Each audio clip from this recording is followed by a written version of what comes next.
please go to trendsjournal.com and consider a subscription. We have a brand new year coming our way and some top trends that you're not going to want to miss. So go to trendsjournal.com, do what you can to support our mission for the next year. It's never been more important for independent media to be successful in this country. So do what you can, 2 seconds, and at least like below. Thanks. Hello, I'm with Scott Horton, the director of the Scott Horton Academy of Foreign Policy and Freedom. He's also the director of the Libertarian Institute and editorial director of antiwar.com. He's the host of a popular podcast called Scott Horton Show, where he's conducted more than 6,000 interviews since 2003.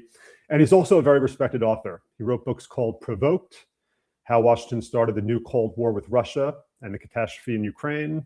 And he's also written a book called Fools Are In, Time to End the War in Afghanistan. Scott Horton, thank you for joining the Trends Journal today. Happy to be with you. Thank you.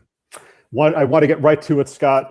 There was a Hanukkah party at the White House earlier this week, and it included Donald Trump at one of the events and Miriam Adelson. I'm just going to play that now, and I'd love to hear your take on this. I met Alan Dershowitz, and he said the legal thing about 4 more years, and I said, Alan, I agree with you, so we can do it. Think about it. Alan's here someplace. Where's Alan? Alan is here, or he had a flight? Alan is here? Think about it. Thank you. Maybe I will be the first one to tell you, or second. Yeah. She said, think about it. I'll give you another 250 million. I will give. But her husband, Sheldon, was an amazing guy, and he'd come up to the office, and there was nobody more aggressive than Sheldon. I think I spent more time with him and you, because you usually came up together, but he'd call and say, can I come over, please? I say, Sheldon, I'm president of the United States. It doesn't work that way anymore. It's like, maybe tomorrow. How about tomorrow? No, please, just for a little while. And he'd always say 10 minutes. It turned out to be about an hour and a half, right? And I said, this is our first Jewish president. Now he's the first Jewish president to serve 2 not consecutive presidencies. We thank you for everything. That's right. Bad things happened on the second one. Namely, the election was rigged. And we found out, and you see that happening. But, and you are the greatest president. Thank you very much. And God bless you. Look, he wasn't bullying Trump. He was sort of acting like they were equals, right? Like they're pals. He was throwing his arm around him like he's a pal. He wasn't bullying him and pushing him around, but he was going, yeah, good old Trump. Like maybe he's had a couple of beers and he's just happy that Trump is doing what he wants. And he's just, maybe got a little carried away there, but he was not pulling rank over the president. Maybe he was a little buzzed. And maybe he wasn't thinking that like, oh, geez, this is the president. You can't just throw your arm around him or whatever, like got a little carried away. But I don't think that was like a deliberate, like, oh, I'm going to go pull rank this way or whatever. All that is stupid, dude. But Mark Levin is, it is what it is. Like, for Levin to make himself that familiar, it is something. And it's pretty objectionable to me, especially considering what a horrible force Levin is in terms of, his persuasion of Trump. You see how willing he is to praise the guy to high heaven as long as he does what he's told. And he'll, of course, turn on him in an instant and condemn him as well. But Trump's pretty much a pushover for the Zionists anyway. Mark Levin is pushing on an open door here as far as all of that goes. And as far as the Miriam Adelson thing, the most important part of that is really just, what it reveals about her role in bankrolling his previous runs for the presidency. It's more than 250. I think it's 350 million if you include the money that she and Sheldon Adelson gave the first time around. Actually, check me on that. I think Eli Clifton is going to be the best source. Whatever number he says is the right one, but it's a lot of money.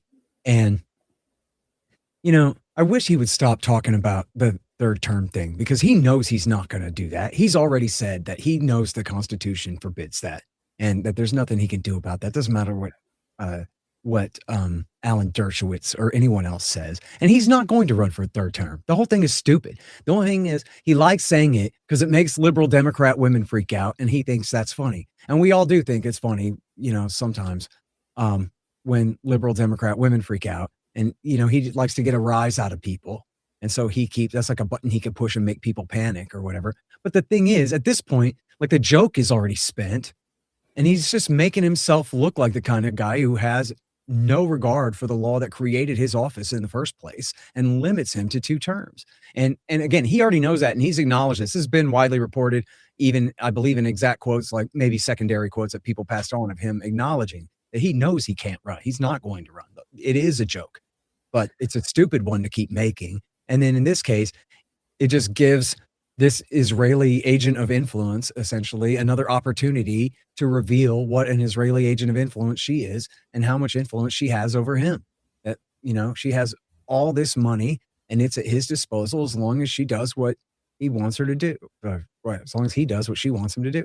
So what's the motive here, Scott? Because, I mean, doesn't Trump understand the criticism that he's faced, even within his own base, on his support, his near endless support for Israel? I don't think he's hearing those voices. You don't even think he's aware of that? No, I think he's being told, yeah, that's just Tucker Carlson and Candace Owens, and they've got a chip on their shoulder. But, he's a baby boomer, man. He's in his late 70s. And so what does he know about what the kids think these days or anything like that? You know what I mean? Yeah. And like, if anybody knew to tell him, it would maybe be his son or, his youngest son, or, like Stephen Miller, he's at least young enough to be on Twitter and kind of see how much of a fight there is over this, but he is 100% on Israel's side in it. So I don't know of anyone who's like on his staff who's going to tell him, hey man, there's a new poll out that says that Israel's completely lost young Republicans, and this is your margin of defeat next year. You know what I mean? This looks really bad. I don't think he's probably hearing that, or if he is, he's just saying, don't worry about it. Young people don't anyway, right? Baby boomers do. And, that kind of thing. So like and look, this is a huge dilemma for both parties and for the American people and for Israel and everybody in between here, where certainly on the left, it's just like the owners of the party versus the voters for the Democratic Party on this issue. They're just completely divided on it. And that crack up is going to continue to lead to all kinds of tension there. Because it's not just the leftists and the progressives, but it's just the center left liberals too, are so over it. And including many Jews in the Democratic Party are so over Netanyahu's Israel and their war crimes and all of their corruption of America's political system and the rest. And on the right, the proportions are less, but it's a plurality of Republicans now say they want to end aid to Israel. And it's a majority of young people who do. And most of them are not coming back after especially the last 2 years here. And especially, I hate this word gaslighting. It's like, whatever. Everybody always says this whenever anybody lies about anything or whatever. But I get it, though, that it's, in a way, it's a special category of lie where I guess if I get it right, that it's supposed to mean when it's such an obvious lie and they just keep repeating it anyway, trying to convince you that you're the crazy one or something like that. Only in this case, the lie is that all of a sudden people just hate Jews. I guess inspired by October the 7th. People around the world thought, wow, maybe I can hate and kill Jews too. What? It wasn't because of October the 7th. It was Israel's reaction to October the 7th. For 2 years, they killed upwards of 100,000 people. And I just saw the clip from the BBC study. They went through 190 children under the age of 12 who were killed by gunshots, and 95 of them were shot in the head or the chest. There's children under 12 deliberately sniped to death by the Israeli army in this campaign of this sample of people that the BBC and their medical experts looked at. That just came out today. And we all saw it for 2 years. We've all seen the destruction of the Gaza Strip. It looks like Dresden and Hamburg and Tokyo after the Second World War, which we all heard Netanyahu invoke the precedent. If you can do Hamburg, then we can do Gaza. Even though Gaza is more akin to the Warsaw Ghetto than it is to the Third Reich. Not that, I don't know about Hamburg, but Dresden was certainly not a Third Reich city at all. That'd be like bombing Austin. You know what I mean? Where I guess we at least have microchip factories and stuff here, but there's no industrial capacity and no war capacity here. You know what I mean? Yeah. It'd be like bombing Santa Fe and all the artists, right? That's what bombing Dresden is like. But anyway, they invoked that as the precedent for their legality of the way they went to treat Gaza. And we all heard them do it. And then we saw them do it. And then what do? They tell us that, well, never mind that. Never even mind that. You'll have entire, articles written in major magazines and papers. You have, podcast interviews with hawks going back and forth. You have statements by politicians and pundits, especially on TV news. They'll bring up supposed anti-Semitism and the divide inside the parties over Israel, and not mention Israel's war against Gaza, or even if you want to call it a war with Gaza, fine. There were Hamas militants hiding in the rubble, sniping IDF, so fine. Call it a war if you want to. Still,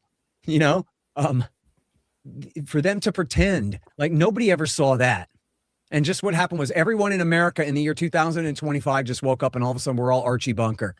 And we're all just mad at Jews for no reason or some kind of thing. And when, of course, if you listen honestly and carefully to anyone talking about this, they're not against or saying anything against Jews at all. They're talking about the behavior of the state of Israel and also their objections to the state of Israel's Zionist lobby and fifth column inside the United States, which is hardly an exclusively Jewish phenomenon. They're, per capita, but in overall terms, there are far more Christian Zionists than there are Jewish ones in this country. And there are plenty of Gentile Zionists of all different descriptions, whether they are any kind of Protestant dispensationalist or not. And there are millions of American Jews who are completely against Zionism and certainly the greater Israel project at the expense of the Palestinians in the West Bank and the Gaza Strip. And so they're lying when they say that that's what people's problem is.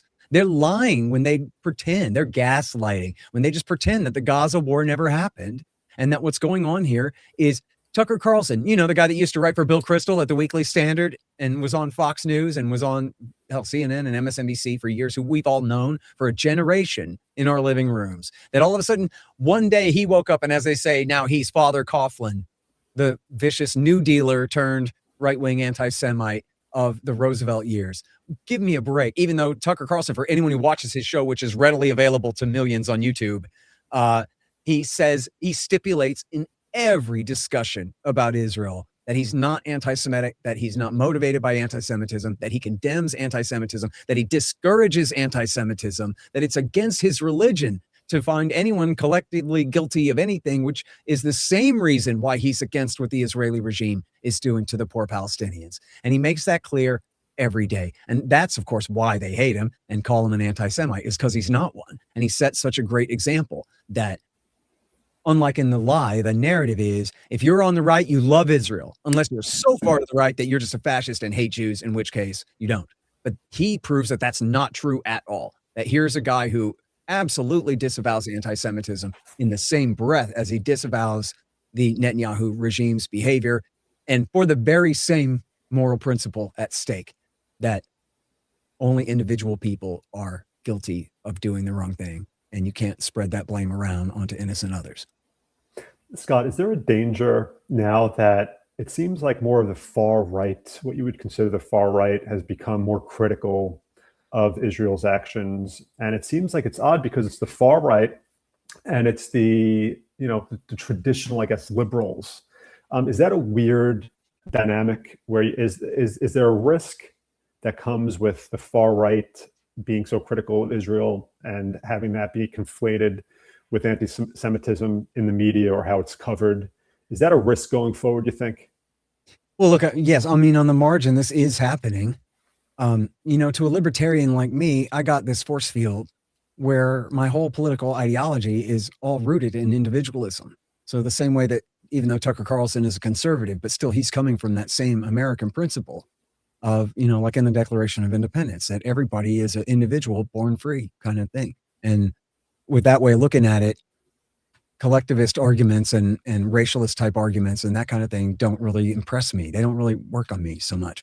But it is obvious that on the margins out there, if the self-proclaimed Jewish state is committing horrific war crimes and crimes against humanity and even genocide, and the United States of America is in on it, and the United States of America has no interest in doing this, and we have no benefit to gain from this at all, other than reaping terrorist attacks as the consequence for helping Israel to do this. And the only explanation is the corruption of our government by the Israel lobby and absolutely, ridiculous and blasphemous lies shoved down the throats of American Protestant congregants, that you have to do this or God will condemn you to hell and your nation to destruction, which is the most cynical and ridiculous thing that anyone could ever say. But they prey on people's most sincere faith and fear for their own eternal soul and God's judgment of America as a whole if we don't do whatever we're told by this regime over there, which is just couldn't be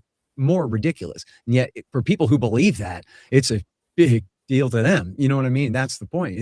It's absolutely crucial. And so then for people who are outside of that, we very quickly grow to resent that. And when you talk about people on the far right, I think it's clear. Anyone who's like actually racist against Jews and blames Jews overall, or is just anti-Semitic now, whatever, they've changed their mind and they've moved far to the right enough that they actually are anti-Semitic. Well, those same people are virtually universally going to also hate Muslims and Arabs too.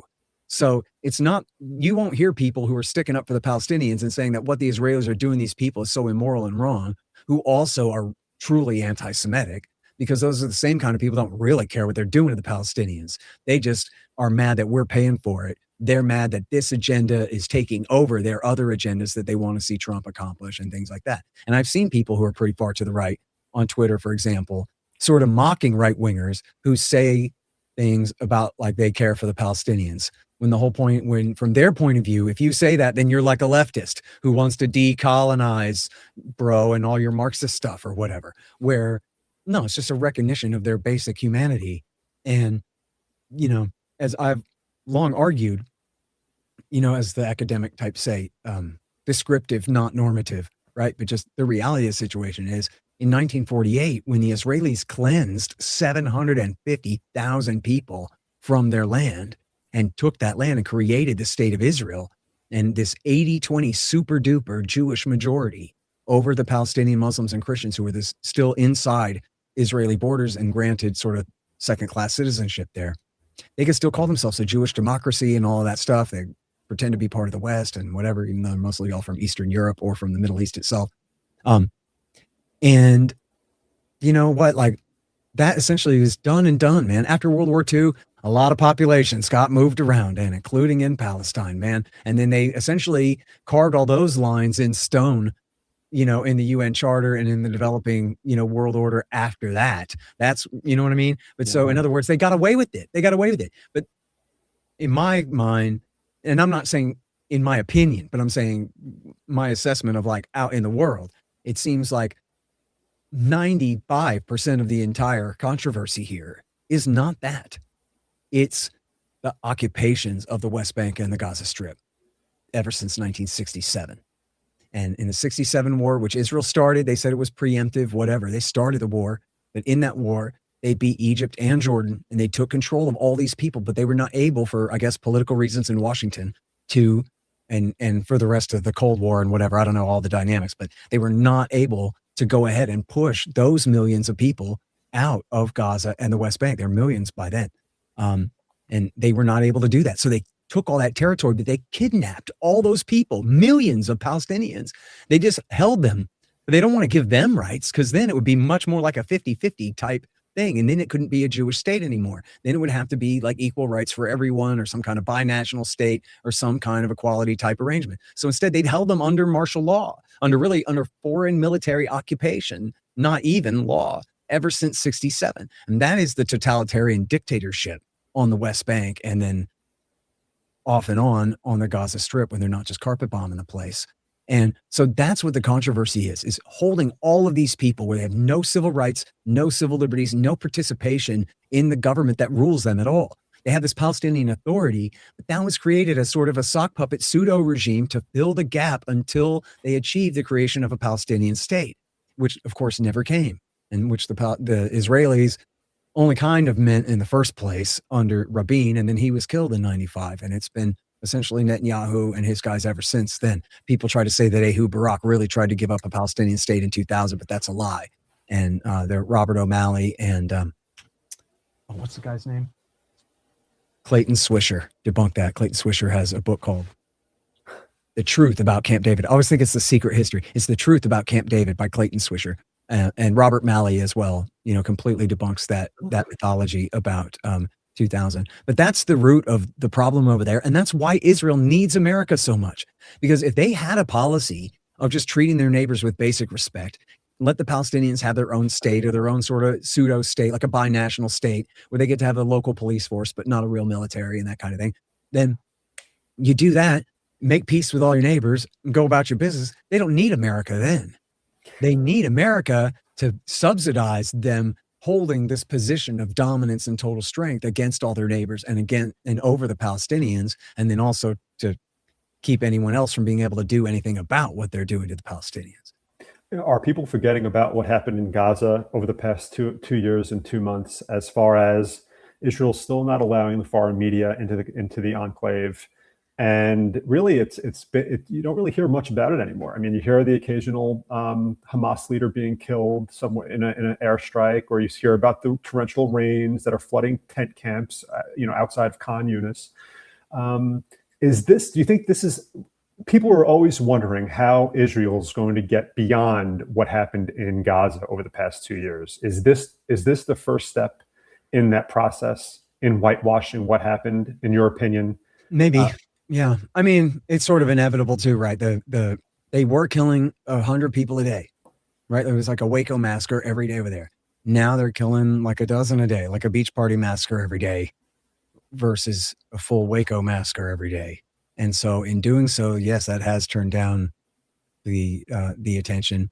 And then, yes, unfortunately, like you say, that means then that they're able to get away with withholding all this aid, with much less protest about it overall. And, the world moves on. One of the reasons Hamas did the October 7th attack is because the world had moved on from them and everybody's paying it, all eyes on Ukraine, this kind of thing. And they're going, no, we're not done yet over here. You know what I mean? And so these things do have their attention cycles and that kind of deal. And here, the deal that Trump proposed and got everyone to agree to is going to be extremely difficult, or if not impossible, to implement here, and requires Hamas to disarm, which they're not going to do, and requires this international Arab force or Turkish or whoever force to come in and occupy and rebuild the Strip, which they're not going to do without full security guarantees from Israel, which Israel's not going to give them unless Hamas is disarmed and destroyed and defeated and disbanded, which is impossible, which is what this whole war already proved no one can do. And Donald Trump ain't sending the Marines, and even if he's sending the B-52s and just carpet bomb the place, you're not going to kill every last fighting age male in the place. That's what the insurgency is. It's anybody who's willing to fight.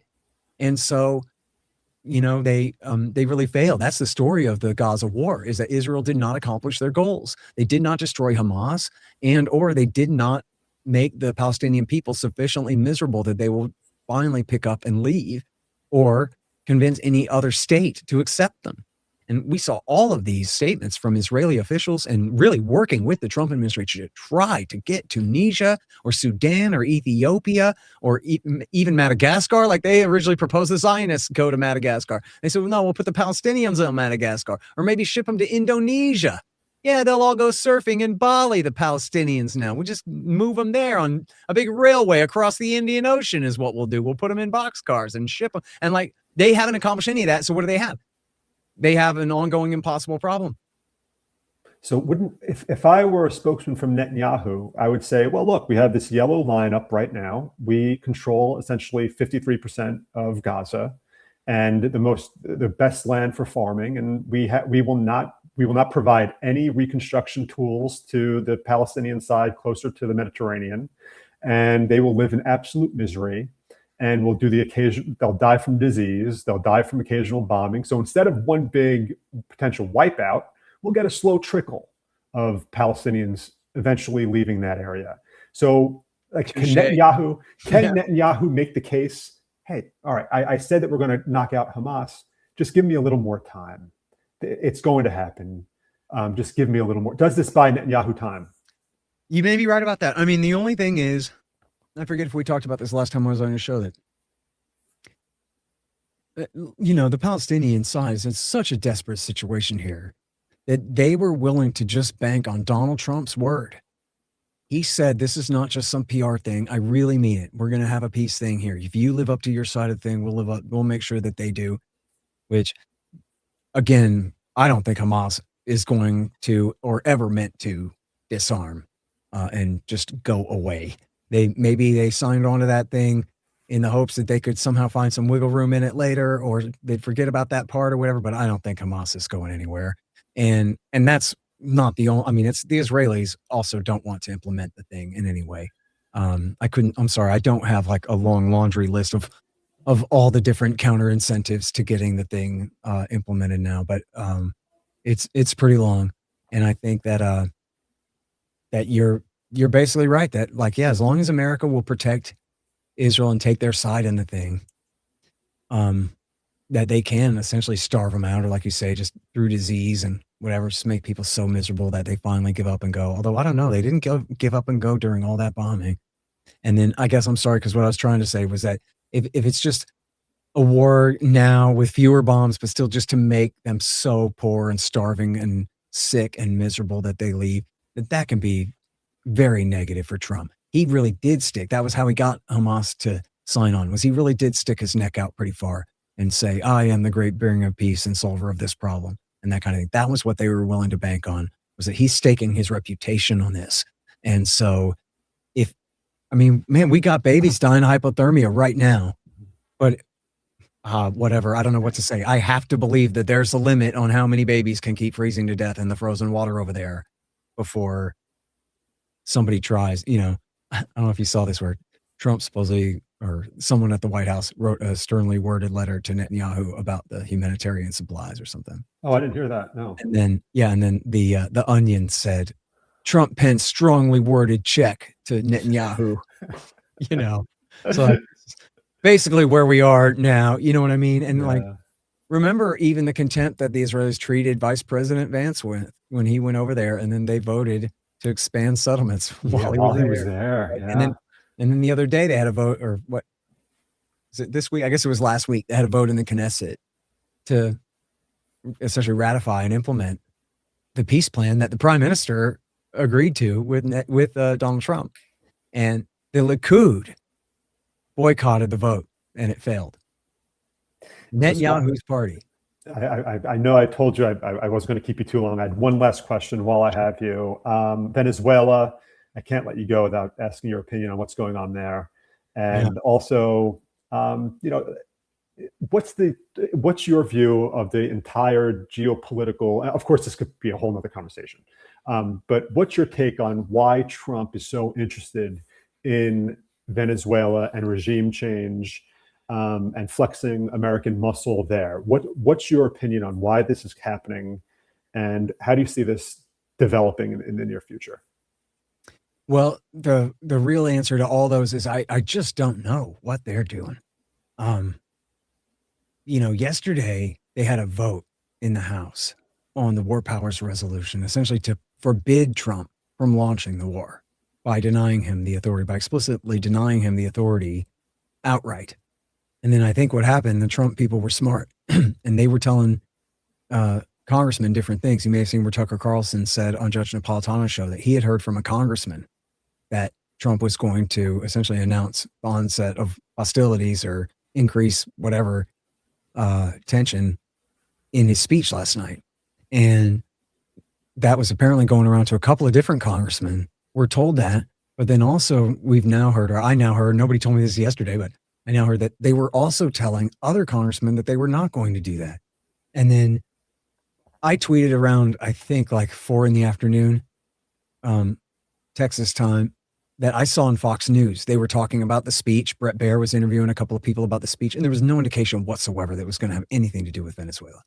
So I thought, okay, well, that didn't happen. So then now it looks like, although I should say too, I heard from one more source, although this was hearsay, as I said on Twitter yesterday, it was hearsay, but it was hearsay from the military that they were preparing something. So that was, multiple hearsays together yesterday made it seem like they could be starting the thing.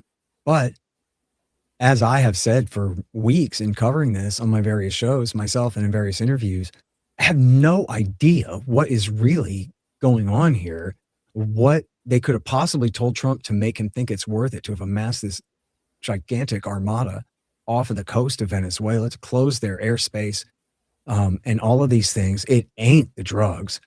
People say that it's, that now Maduro is cozying up to Iran and Hezbollah.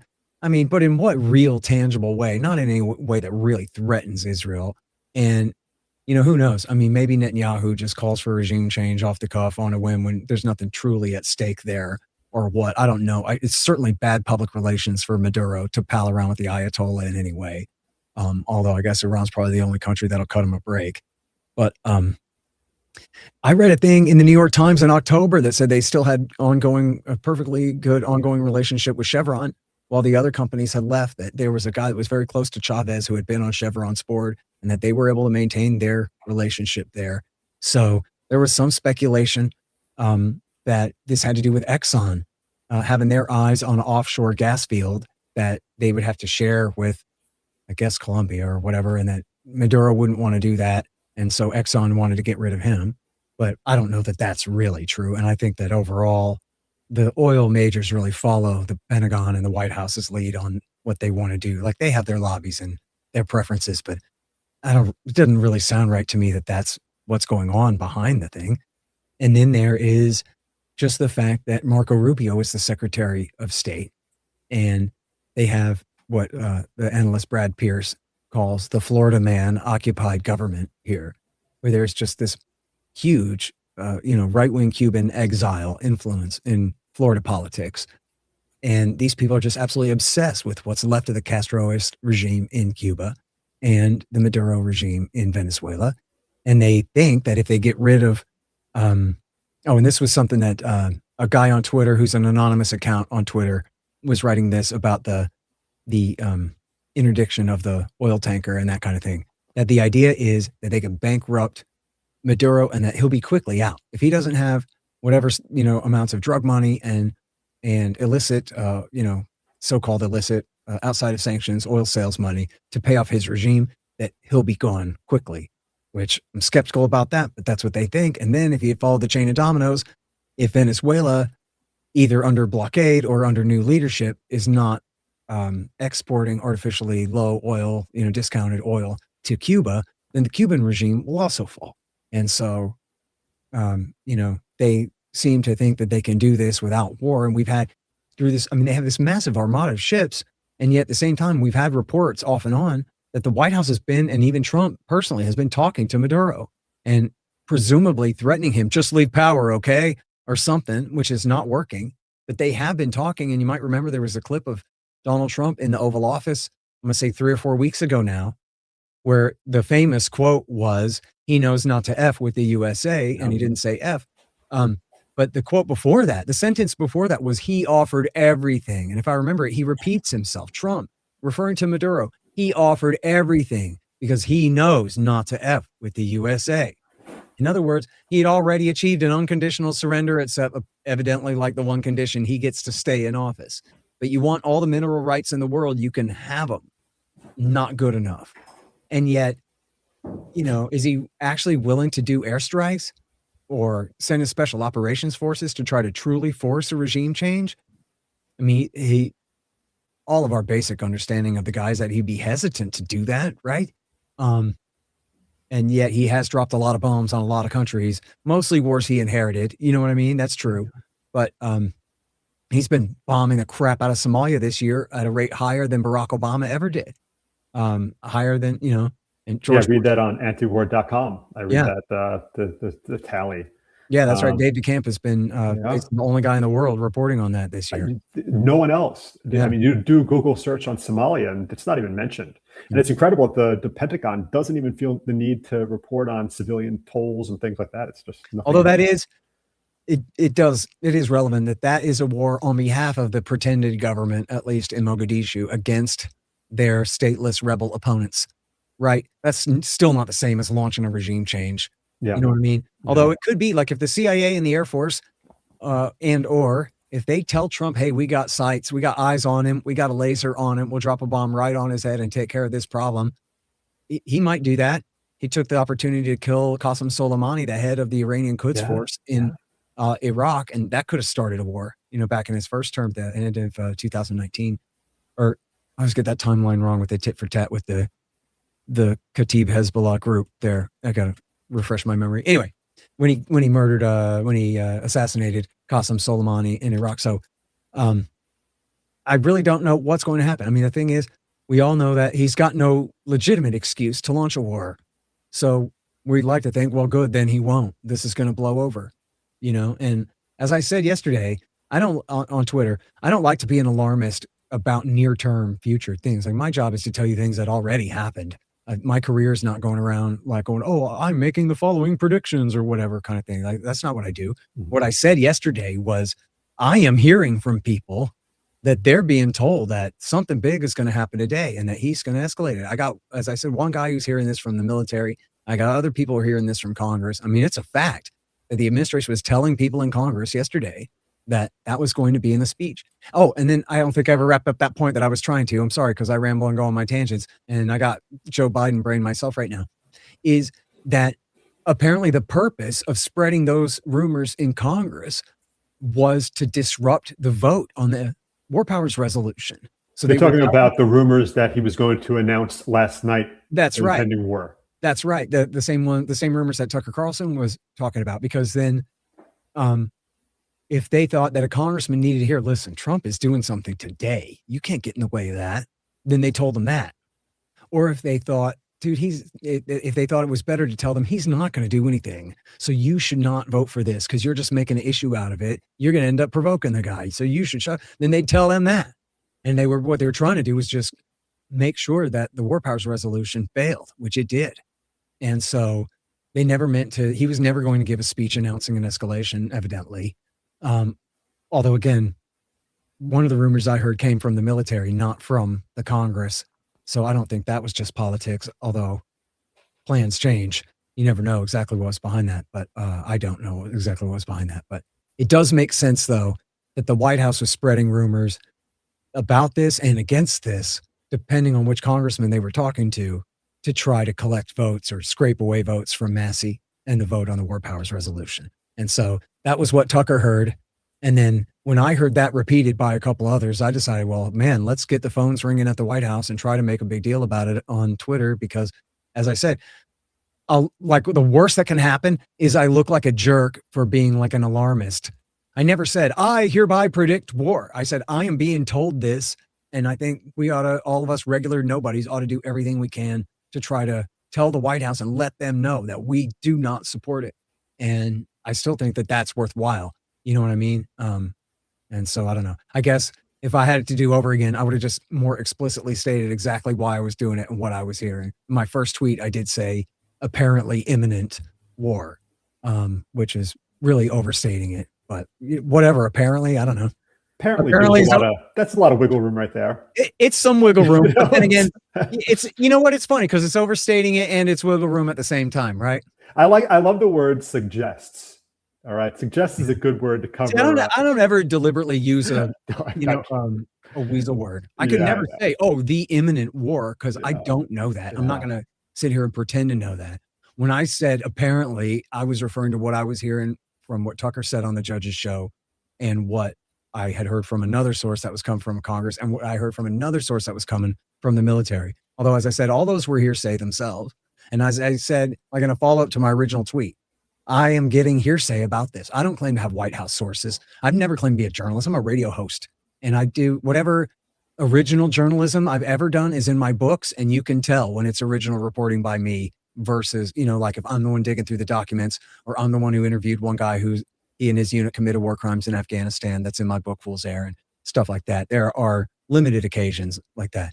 But I don't ever claim to have direct sources with power and influence. And I didn't yesterday either. I was just saying the indications are enough that I think this is our chance. We have to do what we can to let the White House know that we oppose this, because it does matter on the margin. I'm not the kind of guy who says, hey, democracy, get out there and call your congressman and ask for new legislation to go your way, young man. That's how the game is played. Like, I don't believe in the system, but I do know that on the margin, it matters if phones are ringing or not at the White House and in Congress, that if senators, and the reason I know this is because I've done my radio show for so long. I've interviewed so many activists who live in Washington and who participate in this kind of thing on the Hill, like the Quakers and leftists of various descriptions, mostly, who go and lobby against war.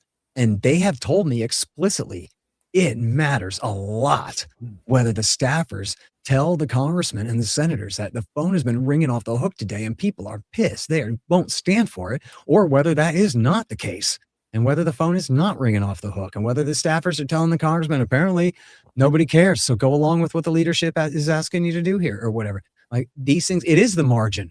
phones ringing off the hook. If you don't have millions of dollars, if you don't represent a giant organization that donated to their campaign or whatever, what difference does it make? It's volume. That's what difference it makes. The phone's got to be ringing and ringing and ringing and ringing. Emails coming in, and it's just, geez. I don't know if you remember in August of 2013, when they had the first major fake sarin attack in Ghouta in Syria, in the outskirts of Damascus, that they blamed on Assad and tried to use as a pretext to start the war. And it was really Breitbart.com at that time was more prominent, and it was really like the go-to source for all AM radio in America, and for so just much of like the Twitter online right and all that kind of thing. And they rallied the Republican constituents of America against that war. And you might remember there were soldiers and sailors that would hold up a sign in front of their face that said, "I didn't join the Marines to fight a civil war in Syria for Al-Qaeda." Right? And stuff like that. There's a bunch of them. You can still Google that and find those pictures in Google Images. And the Republican congressmen were saying that the phone calls were coming in and that their constituents were unanimous. We do not want to follow Barack Obama into war in Syria. Hell no. And they really killed it. And which, by the way, it's true that there were people in the administration also who I think helped talk him out of it. But I think he was worried about how it was going to look when he was going to have a huge fight in the Congress over it. And he eventually told the leadership of the Democrats in Congress to tell their people to go ahead and vote against it. If you want, it's okay. Let it die. That was how we, the people of the United States of America, helped stop the Syria war of 2013. Now, of course, Biden helped Al-Qaeda overthrow the government in Damascus last year there anyway. It's a problem that Trump didn't solve in his first term, that Al-Qaeda controlled the Idlib province in their own little bin Ladenite state there for 4 years straight during his first term. And so that did come back to bite us now. But anyway, point is, I'll give you one more. The famous Rand Corporation study called Extending Russia, which is all about how to provoke Russia into overextending themselves. They also have all these disclaimers in there about public opinion. They say, the people of Germany or the people of France or the people of Britain or the people of the United States, they won't stand for this. In some cases, they'll say, the people of America think this is, they'll go for it, but the Germans won't, or vice versa, or whatever it is. But over and over, in a way that was surprising to me and enlightening to me, the Rand Corporation thought it was important to instruct the Pentagon and the White House and various intelligence agencies that when you're thinking about these policies, of course, we have to take into account public opinion in our home countries. And of course, it's only a break. It's only the limits of what we'll tolerate, of course, right? They're not talking about what the people want, but what we will put up with or what we absolutely won't stand for. But according to them, they do have to take into account what we absolutely won't stand for. And so, I think those of us who sort of follow that Ron Paul model, that we got to oppose the worst things the most and first as the highest priorities. If we have an opportunity to chime in to stop a war, a potential war, and after all, we got a total air blockade and naval blockade, or not total naval blockade, but a blockade on all their oil shipping and a massive naval armada off their coast, right? It's not like this is all for nothing, all coming out of nowhere. There's very real reason to be concerned. And so I think for those of us who care, it is our interest to do everything we can to try to communicate with whatever representatives we can. I mean, there's no point wasting your breath on Ted Cruz. I know that. But I do think there's a reason to waste your breath on Donald Trump. I think Donald Trump cares what people think a lot more than Ted Cruz ever did. And so it's just the margin, but that's where all the action is, man. Well, Scott Horton, thank you for joining the Trends Journal. I would recommend everyone to go check out the Scott Horton Academy of Foreign Policy and Freedom. That's brand new. Is there a website up for that yet, Scott? Or? Yes, sir. Yes, it's scotthortonacademy.com. Okay. And in fact, if anybody uses a promo code Christmas20, you'll get 20% off membership at the new academy there. We are going to have a link below so everyone can check that out. Scott, thank you so much for joining the Trends Journal. We always appreciate your insight. Absolutely. Thank you for having me.